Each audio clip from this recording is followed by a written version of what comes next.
రూపాయలు ఎగరగొట్టడం, రెండవ సంవత్సరం బడ్జెట్లో మేము ఇస్తామని చెప్పి కేటాయించి 10,000 ఇచ్చి 10,000 ఎగరగొట్టడం, ఈ మూడవ సంవత్సరం కూడా 20,000 రూపాయలు ఇవ్వడానికి కావాల్సినటువంటి నిధులను మీరు కేటాయించకపోవడం.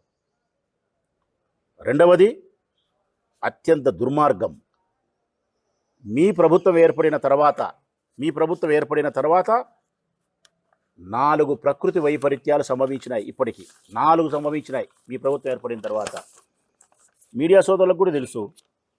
ప్రతి ప్రకృతి వైపరీత్యం సంభవించినప్పుడు మేము ప్రెస్ మీట్ పెట్టి చెప్పినాం ఎంత నష్టం జరిగింది, పశువులు ఎన్ని చనిపోయినాయి, గృహాలు ఎన్ని పోయినాయి, డబ్బులు ఎంత నష్టం జరిగింది, పంట నష్టం ఎంత జరిగింది, పెట్టుబడి ఎంత పోయింది.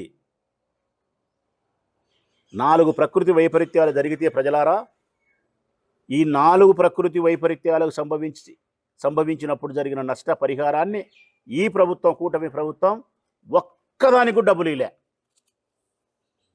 ఒక్క ప్రకృతి వైపరీత్యానికి కూడా మీరు డబ్బులు కట్టలే. మిమ్మల్ని, ఈ ప్రభుత్వాన్ని ఉప్పు పాత్ర వేయాలన్నా వేయకూడదా?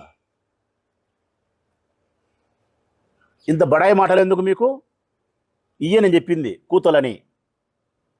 ఇది కూతల ప్రభుత్వమే, చేతల ప్రభుత్వం కాదు.